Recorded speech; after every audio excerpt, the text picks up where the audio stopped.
Hey guys, today we'll be taking a look at this anime series Noragami, and as the box says, this is the complete first season on Blu-ray and DVD. I showed what the set looks like in my previous video, so if you'd like to take a look at it, feel free.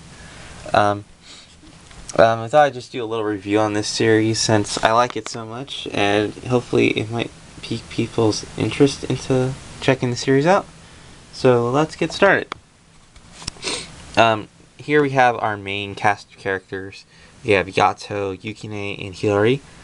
And let's see how they get started. Alright, so Yato is a minor deity. He is a god. He is not as renounced or as popular as these other gods, as you see in the series. Yato does not have his own shrine, so people can't go there and offer their praise and cannot worship him. So in order to become a god with followers and worshippers and 5 yen pieces of coin 5 yen coin pieces I meant to say, he does all these odd jobs. He even writes his cell phone number all over the walls of the city. He even goes as far as writing his phone number in bathroom stalls, just so people will call him and he can take on a job. And he'll always do it for a 5 yen coin. And it's kind of funny to see him do that. Since he's not as powerful or as popular as other gods, his former regalia partner left just because of that reason. And he finds it kind of lame. He eventually runs into this girl, or I guess this girl runs into him. Her name is Hiyori, and she's just an ordinary high school student. One day, when Yato's on a job, he's about to get ran over by a truck. And so Hiyori just jumps in the way and saves Yato, but in the process, she gets hit. And when she gets hit, her spiritual form, her spiritual body, just leaps out of her physical body.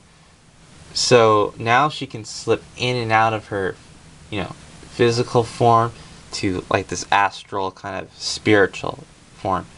So she kind of hires Yato to see if he could fix her problem. It's kind of funny in the show. Hiyori, she'll just slip out at random times. So you see, this is her spiritual form. She has a tail. The tail is sort of a medium between her body and her spirit. If the tail is removed or destroyed, she will die. So it's kind of the medium between the two. So it's kind of funny. Her body just drops on the floor. It looks like she falls asleep or is anemic or something, which is kind of funny. Her friends are like, "Whoa, what happened? She just knocked out." So that's kind of funny. Yato will fight these creatures called phantoms, or they're monsters, and an easier way to fight them is with a regalia. A regalia, or a shinki, is a spirit who becomes a god's divine weapon. And this is where Yukine comes in the story. Yato chooses Yukine as an uncorrupt spirit, and he becomes Yato's sword, a very powerful sword at that. And he uses it to slash phantoms down, and it makes him a more stronger god. And Yukine, well, I guess you guys should know what a regalia is. A regalia is this person who has died, not through, a person who has died, but they can become spirits, and the spirit can take on a physical body as well as a weapon for a god. And they can be given a name by a god, so they become partners with that god. And Yukine sort of goes through his own transformation throughout the series. He's kind of like this angsty teenage kid. So a lot happens. I don't want to give away what happens to him, but you can see the progression of his character and how he learns to appreciate Yato. So the three of them sort of bond, and we get to see Hiyori, kind of accept her condition a little bit, and she even grows to like Yato and Yukine, as well as some of Yato's other acquaintances who we see throughout the series. Some are good, some are bad, and some want to just kill him. So it's kind of funny. The first half of the series is sort of like these light comedic adventures. The second half sort of gets a little serious, but still it's a fun supernatural kind of anime with splashes of comedy and action to satisfy everybody. And one of the mysteries is Yato himself. He's kind of like the schizophrenic, all over character. He's really happy and can, when he gets serious, he can get down to it. So it kind of reminds me of a Rurouni Kenshin kind of character, but he has this dark past, which some of the characters from his past know of.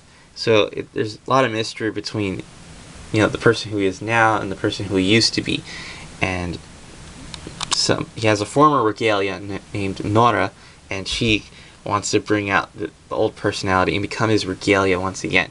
There's a lot of mystery and there's a lot of stuff unanswered, but there's going to be a second season this fall, so hopefully Funimation gets it and hopefully it makes its way to home video release pretty soon.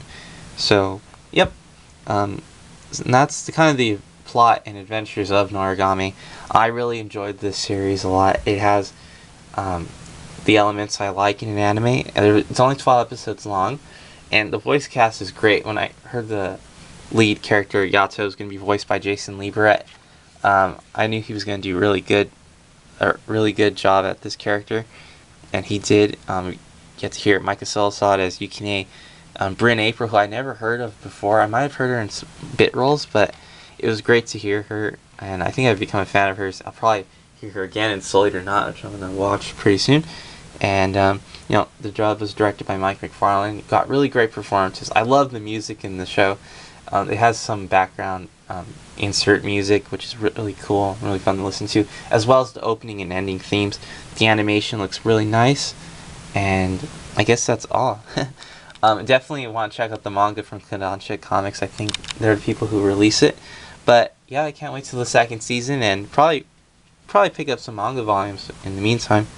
So that is all. I hope you guys enjoyed this little review of Noragami Season 1, and I'll see you later if you give me a 5 yen coin.